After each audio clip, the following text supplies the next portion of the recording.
Welcome, guys. We're so happy that you have showed an interest in learning more about fundraising for NBIA Disorders Association. I'm Amber Denton. I am a BPAN parent. My daughter, Sydney, she will be 6 in September, and we just got our diagnosis 2.5 years ago.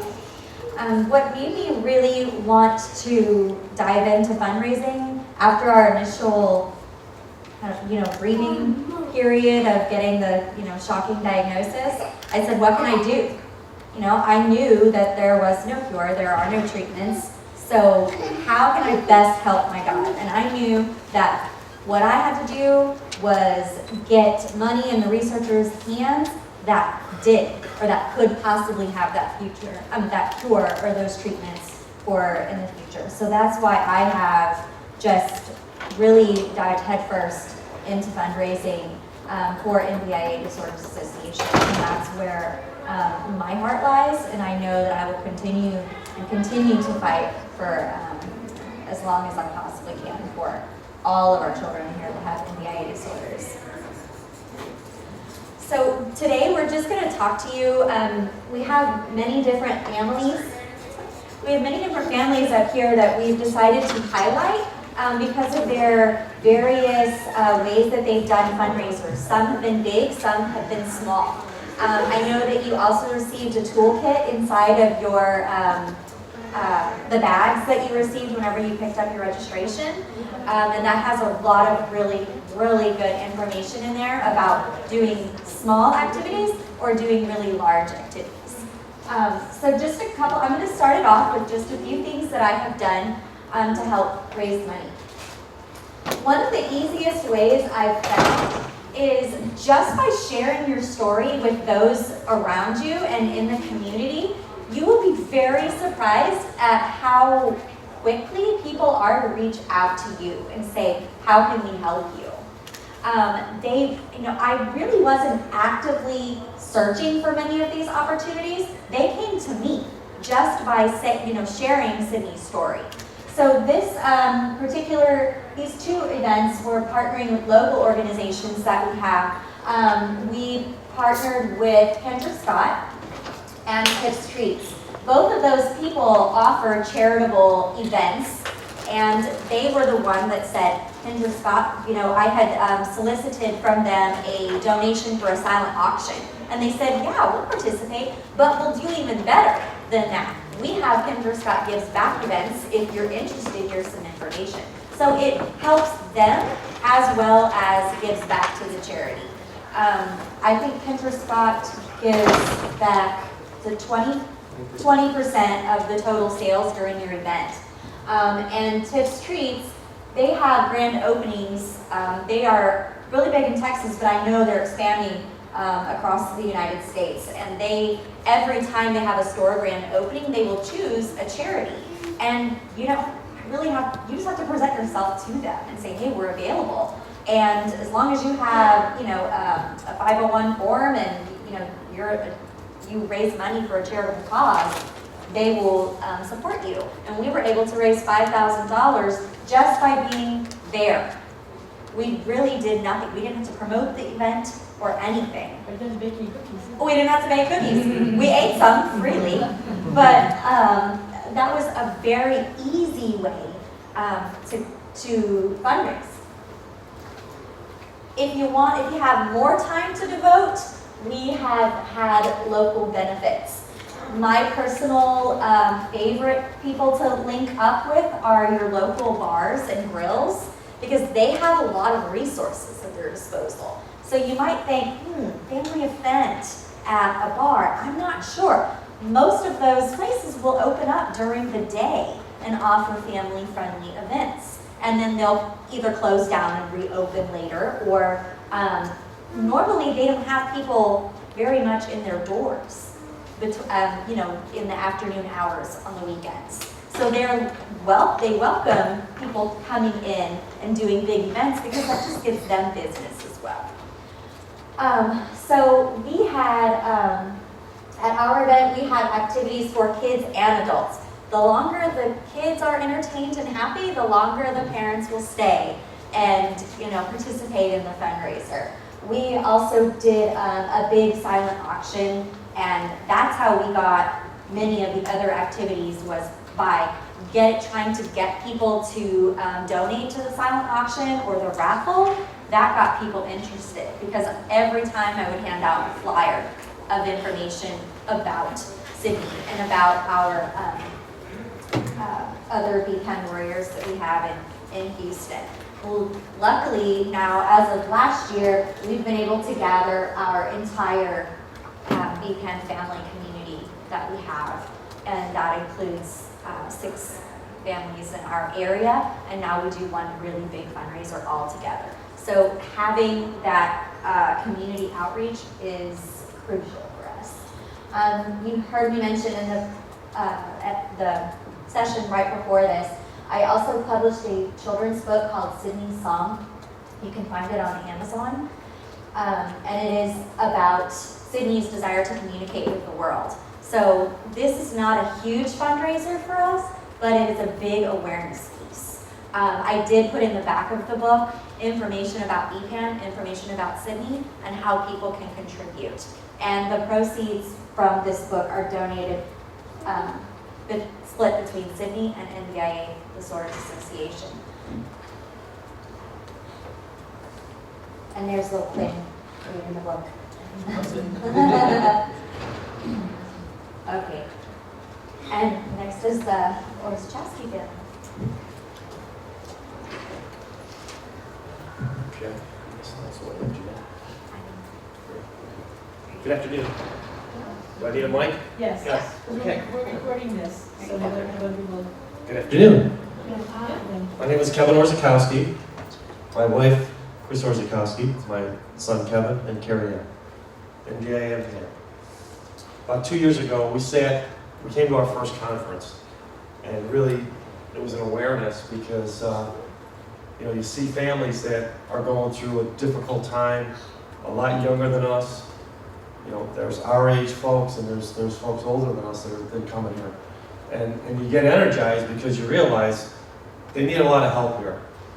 The feds are throwing a lot of money our way, and these are very restrictive diseases that we're trying to fight here. So my wife of 32 years at the time said, we're going to do a fundraiser. I said, okay, we're going to do a fundraiser.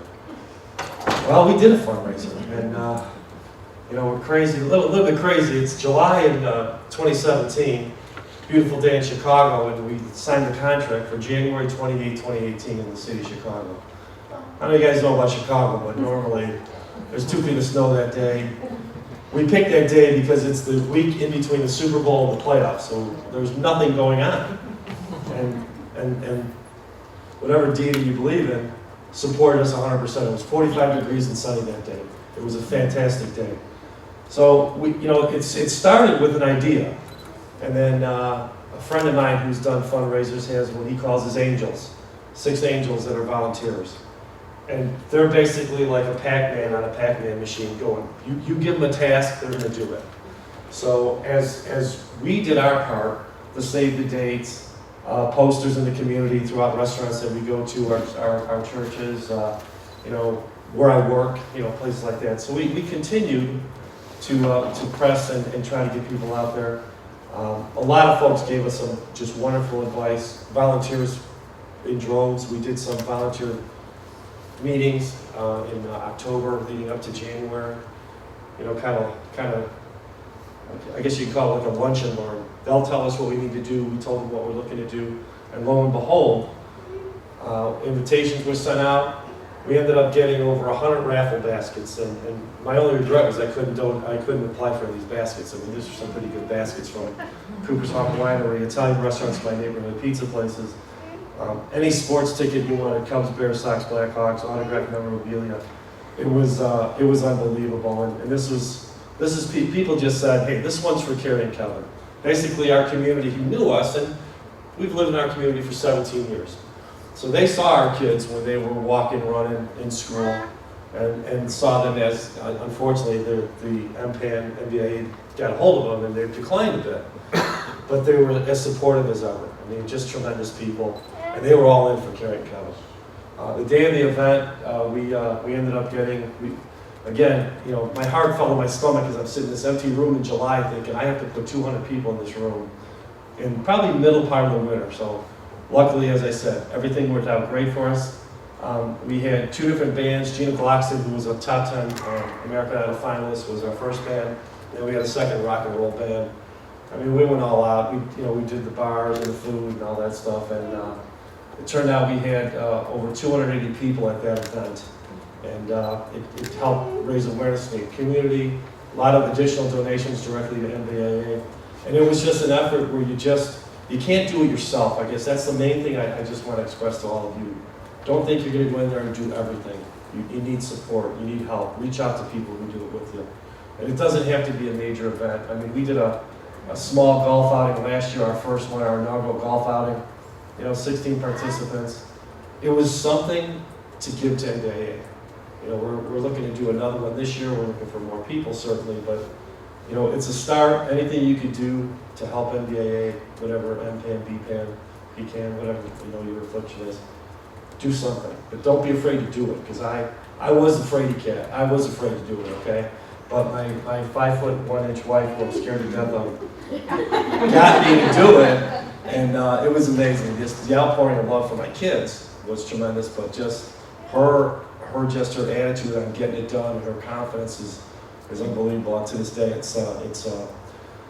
resonates how confident she was that this was going to be a great day. So anyway, that's what we did. It's a pleasure to get a chance to talk to you guys, and I'll turn it over to my partners, the Edwards. Thank you.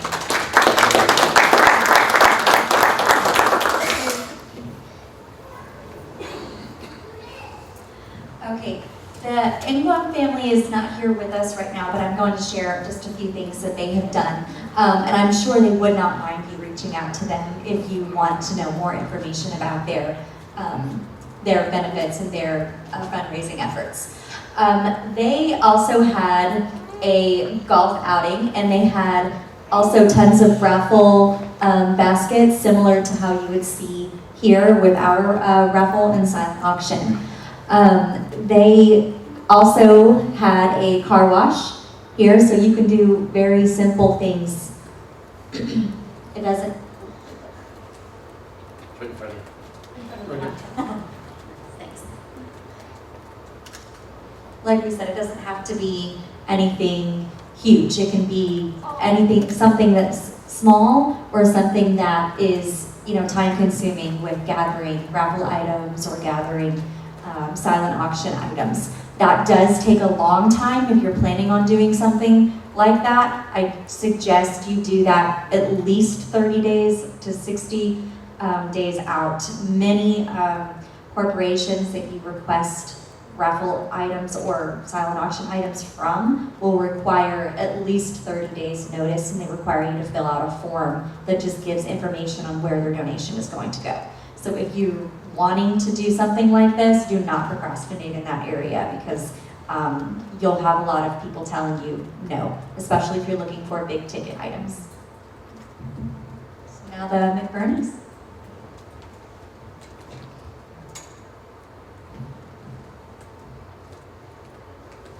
Hi, I'm Donna McBurney, and our son Elijah is 22 and he has BPAN.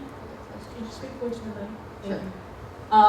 We had a fundraiser at the fitness center where Elijah's dad works, and it just seemed natural for us to do something like that because we have been involved in the gym for over 30 years, and we had a push-pull meet, which it was a bench press and deadlift meet, and we charged an admission for those events. It was $30 to enter, and everybody got a free T-shirt.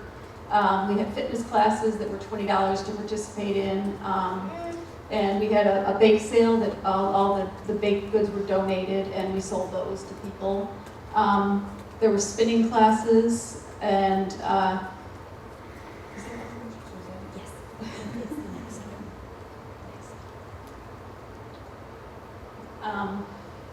there was a row with Elijah. You could compete against Elijah on the rowing machine, and that's his instructor with him. And one of our members at the gym donated that billboard for us, so we didn't have to pay for that, which was a big help in advertising the event. We went to all our local businesses, and we got a lot of donations. We had a raffle, and people donated dinners, whatever, many different things, and the t-shirts were also for sale there, so we made money on that. And we also have a donation jar that's at the gym all the time, and that makes between probably $50 to $100 every month, which we just put into, I usually put it into somebody else's fundraiser, just donate it to BPAN in another way, help someone else. And recently we had, my dad sold his parents' house, and we had an estate sale, and all the profits that we made for the estate sale went to BPAN, and we made about $1,000. We donated that into the bike race, and so that will be doubled. So there's many ways that we, it's a really good way to occupy your mind after you first get the diagnosis, because it keeps you very busy and thinking about different things you can do to help, and it just kind of makes you feel better about the whole thing. So that's what we did.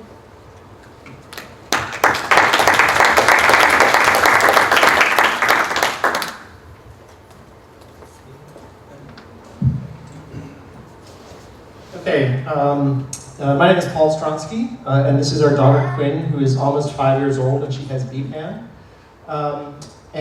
We've done several fundraising events, and I'm sort of surprised because I actually don't particularly like fundraising. I don't like asking people for money. So when we came to this event 2 years ago, I heard people who were doing it and was wondering if we'd ever be able to do it, and we have tried to do some. And one of the things I would say is, you do not need to be original.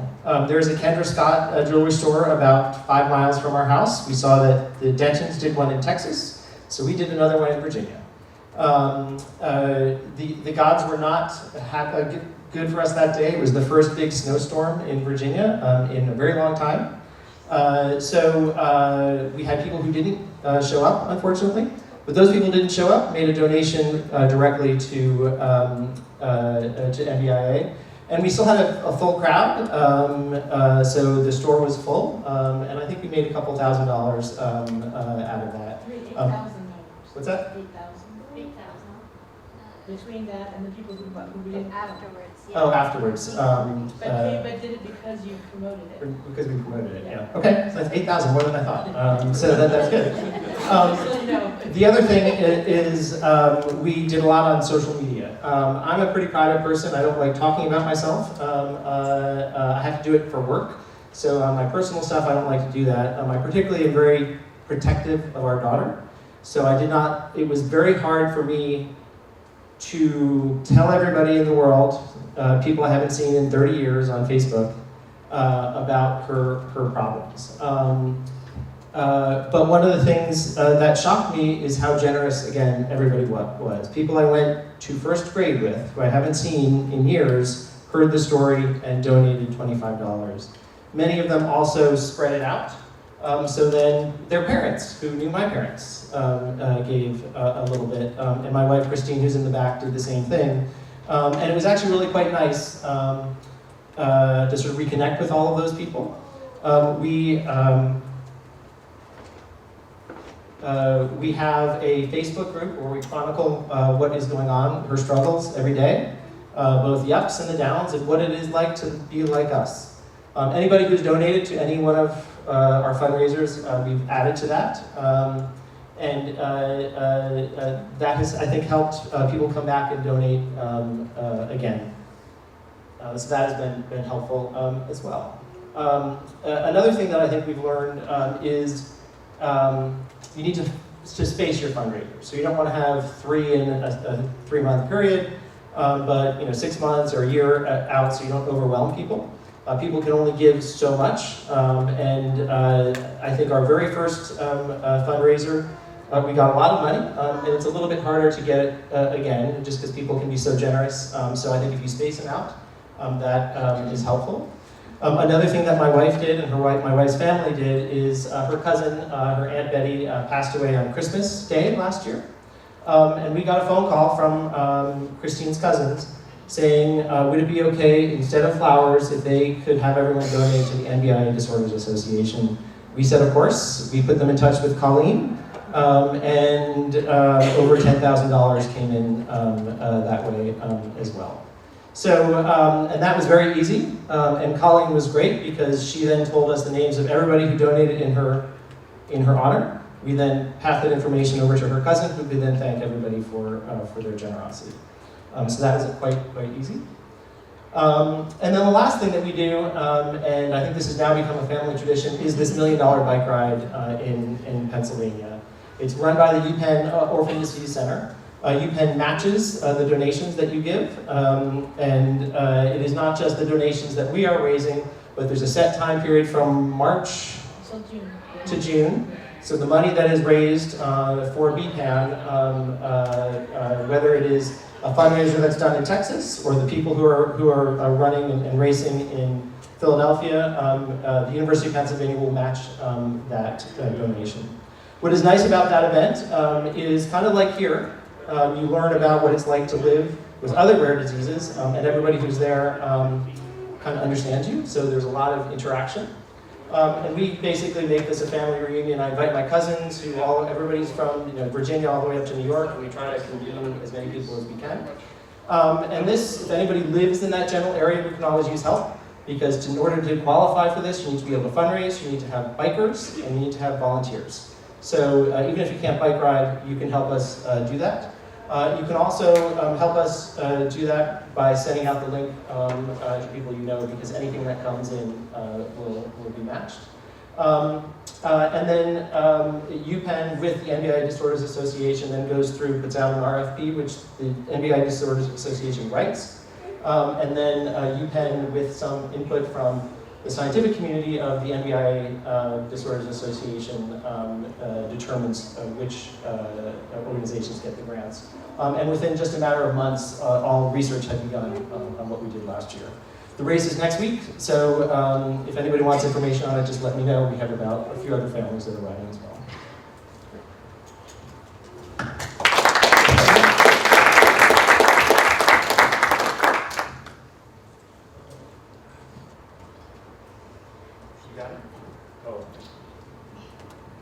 So one thing I wanted to mention before I hand it over to Matt is this is what I use to reach out to our donors whenever we are asking for any type of donation, whether it be monetary or if we're looking for somebody to move food or a bounce house or anything that we're asking people for, or we just want to get information out into people's hands. I will create a flyer that has my contact information on it, as well as the 501 form that you can get from Colleen if you're interested in that, because that's what people need whenever they are doing a tax write-off for their donation. So it's very helpful to just make a whole bunch of copies, staple them together, and have them with you. Whenever you are going out, and you can hand them out to really anywhere, restaurants, whatever you're looking to receive, have this in hand, because that's very beneficial to you. One thing I wanted to point out is that when, I think a commonality here between all of us is that when we're fundraising, there are a lot of devastating aspects to NBIA disorders. And we want to pull on those heartstrings of people, because that's what gets them to give to you and have sympathy for you and want to engage in your event.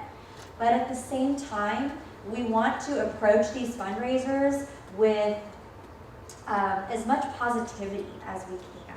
We want to highlight those great things about our kids. So we don't really want to guilt our people into fundraising or attending our events. We want to show them all of the joy that our children bring, as well as some of, as these, why we're fighting so hard for them. So yes, that's important information to give them, but we also want to make sure that we highlight our children's strengths and just the joy that we have within our community. Promoting your event is very important. I'll use flyers sometimes like these, push it out through social media.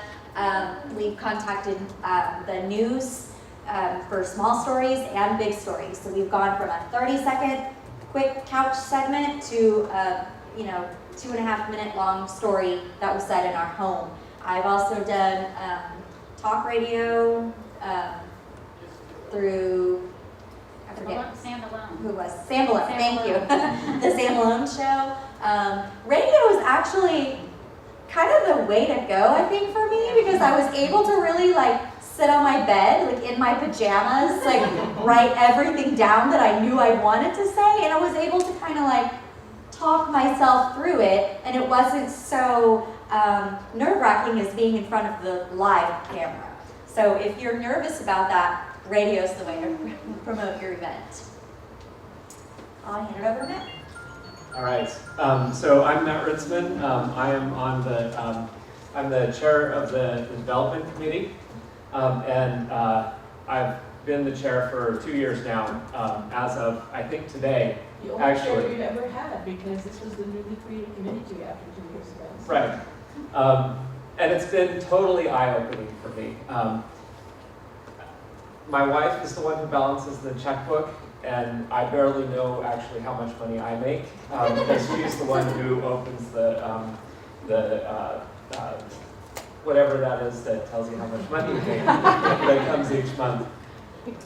So following the numbers and keeping track of things is kind of new for me and outside of my comfort zone. But where does the money go? Worth noting, all of this is in the newsletter, so if anybody is not receiving the newsletter, let us know and we'll make sure that you receive it. From last year's $1 million bike ride, we raised over $50,000, which was matched, so we ended up with $100,000, over $100,000. Grants are generally made for about $50,000 a piece. So we were able to create 2 grants based on that $1 million bike ride. Matching funds are fantastic. If you can ever find a situation where maybe your company will match some funds or some other organization will, people love to give money when they know that somebody else is also giving money for the cause. So anyway, those 2 grants went to BPAN research, studying the protein WBR45 and strategic strategies for therapeutic modulation of BPAN. Once again, read the newsletter, it's much better explained in there. We also made 2 other grants this year for PCAM, and for both of these grants, we've worked with other organizations who have helped get the minimum amount required for providing these grants. Both of those are PCAM, and we have the money to create a couple of grants this coming fall for MPAN and BPAN. So we have the money as soon as it comes in, we get it ready to go out. We come up with the grant amount that we're willing to give, and then work with the scientific community to find out where that is will best go for that. The grants, the money that you raise, over $1,000, can be directed to whatever disease that you want it specified for. It's actually not no longer a limit, it's no longer a threshold.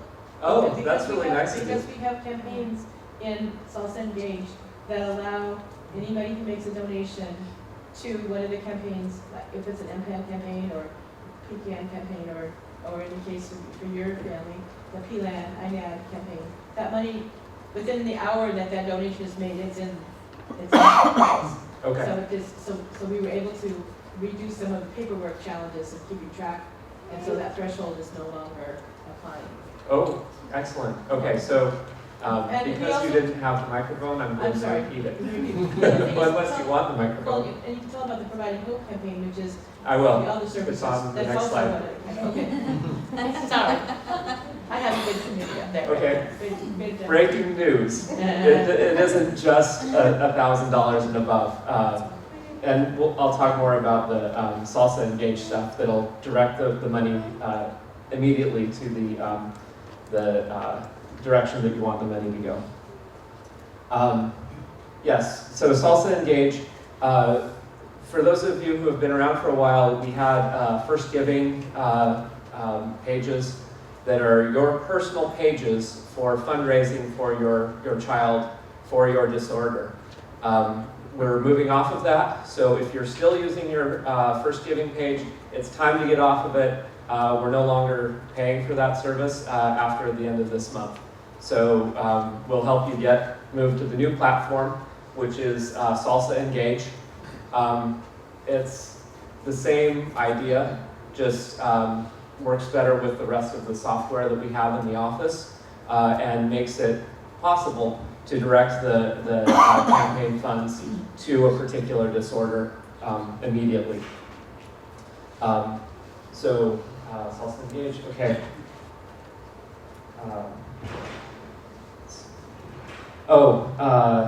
It's great to be sending stuff to your particular disorder, but please don't forget the family organization as well. Providing Hope campaign, thank you. The Providing Hope campaign goes for stuff like the conference, for stuff like the newsletter, for the expertise that Patty and the rest of the staff, Colleen and Cindy, provide in making connections, getting stuff where it needs to go.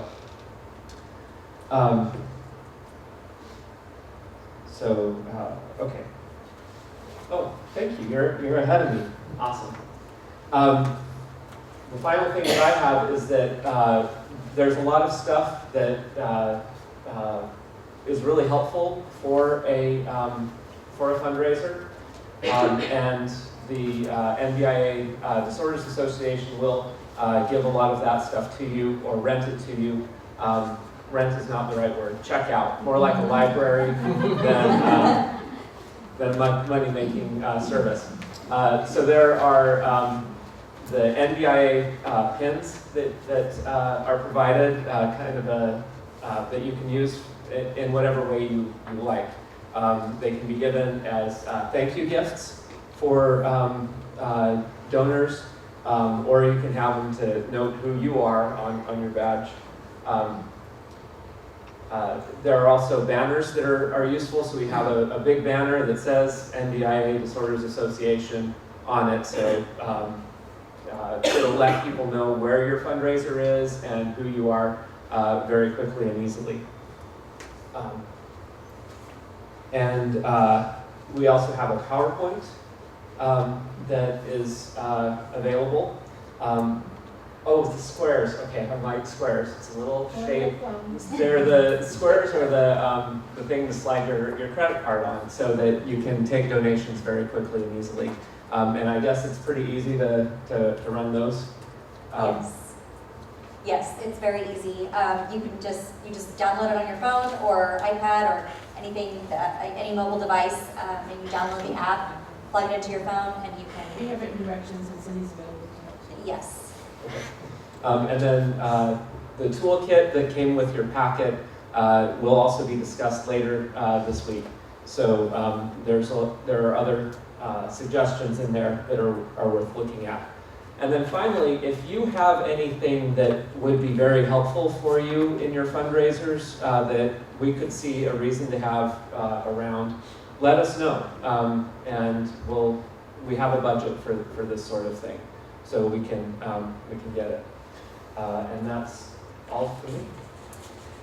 Yes, Matt did talk about a video. We do have a short clip from Dr. Hayflick that is basically just her talking about the importance of fundraising and how that helps our community in general. And I know that Christy, you guys have used that in your fundraiser as well. Right. They were the first ones to use it, Yeah. I worked in education before, and I thought it would be really helpful for people to be educated on what NBIA actually is. When you have a fundraiser, people are donating, but they don't really know the whole story. They don't know the research, they don't know the doctors, they know a little bit about the kids, they don't know the whole thing. So I thought it would be good to put together a PowerPoint with Dr. Susan Hayflick, because she's the one that told my kids that they were rock stars. That's 2 years ago when we first came to our first conference. So that was the theme, and she did a great PowerPoint for us. And then we put on the PowerPoint afterwards, I thanked all the major restaurants and that. We put their logo up there. We did a big thank you up there, and a lot of people, actually an event coordinator for weddings came up and said, "Who did your event?" And we said, "We just did it ourselves. We didn't have anyone do it. We just went to people who did fundraisers before and got advice from them. We put it all together, and it worked out actually very, very well."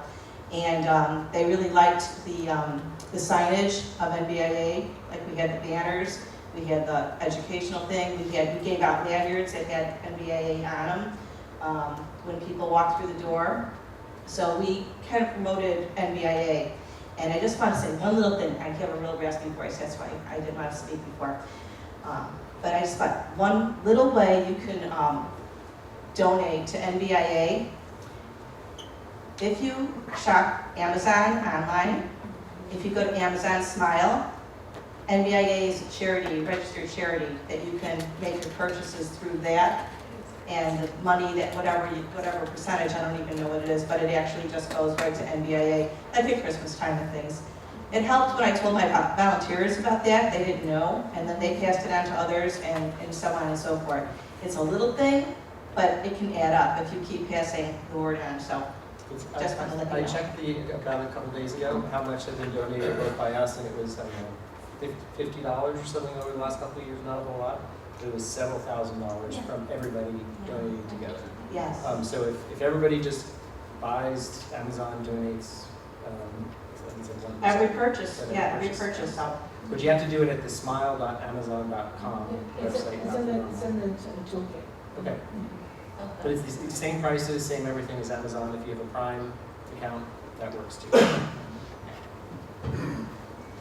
All right, I just wanted to take a second to let you know that if you have any further questions, you can contact Colleen. She's always willing to answer any questions that you have, or if you need help setting up a Salsa Engage page, or need any assistance with fundraising, big or small, she's around to help you, and this is her information. I wanted to say thank you to the families for helping me share all these wonderful ideas. I hope you guys got a great, some good, valuable information. And we lit a little fire within you to help us out up here. Thank you to the extended families out here, like our Houston families and my husband David and Christy and all the spouses and family members. I really appreciate you all. We have about 5 minutes. Do you guys have any questions for any of us? This whole matching for the UPenn thing, like these Facebook things people are doing, are all that getting matched, or does that go directly to this one link, and then therefore that money is the one that's going to get matched? We probably should answer that question. Sure. Could you repeat the question too? So the question is having to do with how do you have the matching for the $1 Million Bike Ride? I believe that was the question, Yeah. right? So each matching opportunity is unique. This particular one, the matching is, what we've arranged with them is the UPenn has a site, so if you go to their site, give that's for sure in the pool. But that's through their books. So if what we had said to them is, we have people raising money for BPAN research through other channels, can that count? And they said yes, as long as it's coming within the same window of time. And so that's why I said March 1st till the end of June. So we need to have a couple days before the last day, because what we end up having to do is transfer money to them, because it still has to end up in their account. But if it comes through our account first, then we at least know for sure that it's happening and we have more information. So we would prefer, if you want to do it, that that's helpful too. So anyway, that's how it works. And in that particular case, other matching opportunities, sometimes it's an employer that matches. And oftentimes you can actually ask, we've had some of our board members go to their employers and say, I understand you do matching, will you put our organization on the list? And most of the time they say yes. And so, and that doubles your money. I know, who was it that, well, you had some matching for a golf thing that you did. Yes. So if a friend of yours did a golf event and they had a match. I just want to also point out, Sid's here without the rest of his family. It was a last minute challenge. His wife got on a ladder that she probably shouldn't have. Anyway, but they did another event, being inspired by coming here last time too. And I remember sitting at the table with them. They were scribbling away as fast as possible. They'd just been diagnosed just before then. And then you did a Texas style event. You have to excuse me, I'm not much of a public speaker, but... Sorry, I just put you on the spot there. Yeah, you did. With a lot of Amber's help with setting our template up and everything, we had a lady that owned a wedding venue, and she said, I want to do a big picnic right here for Erica. And we've grown up in Decatur, our family has, and she's 29 years old now, be 30 in August. So we've got 3 other kids, and she's been going to all their baseball games and been very visible over town and special ed and everything. And everybody loves Erica, loves the smile. Always got dominoes. People give me dominoes all the time that they find in the park or wherever. But anyway, so it started with that right there. Karen started talking to Amber, and all of the activities and everything that she just displayed right here. Well, the wedding venue is a working cattle ranch, so we had, for the kids, we had cornhole and hay rides and that kind of stuff going on, and then we had another friend that was into the Texas country scene, and so we had 4 Texas country artists that donated their time to play, and my sister has a cattle ranch, and she donated a bunch of hamburgers, and locals donated hot dogs, the stores donated buns, just real outpouring of support from all of our friends and family. And I had 40 of those angels that worked their tail off. And from the start of it, going around talking to sponsors, and we had the silent auction going on, and I didn't care if the item was worth $1. Every dollar that we brought in went to here, went to help our kids. So it didn't matter what it was. We ended up doing really well with the whole thing. We had corporate sponsors who came in, and we sold tables that every level had different, one level got food and just different levels broke down. I wasn't prepared, so I don't have numbers or anything like that, but at any rate, we had a very big outpouring of support, and everything went well, and we've got sponsors talking to us now going, when are you going to do it again? I mean, they're really wanting to, everybody had a really good time. It was a really good experience. But one thing that I'd want to stress is, you hear about the events that people are able to do, and blessed to have the friends and family and ability to do stuff like that, but what do you do? I'm not a golfer, but I know golfers, and I'd like to put together a golf tournament. I do shoot a shotgun. We are going to put together a clay shoot, try to work down that road and donate, but there's more and more people coming into this, and why couldn't we? I mean, it doesn't matter if it's $100 it's a quilter, you know, a quilt raffle or a gun raffle or things that, whatever you do, take that and try to make whatever you can out of it and support this, because, I mean, you know, 500 people times $500 is, you know, a pretty good chunk of money that would help out our kids. And going down that road, I mean, we were totally blessed by God, and I've asked Him every day to bless those people that helped us out. But I mean, we did pretty good on ours, and we'll keep trying to do as much as we can in the future. But any little bit anybody can do to support the organization, you know, don't sit back there and think, well, I can't put that together, I can't put this together, but I can make a pretty doggone good cake. You know, let's have a bake sale, or what, you know, car wash, or anything that we do in a normal life that can, you know, maybe raise a little bit of money. So that's just thoughts that I had on the game. But So for the man who can't speak spontaneously.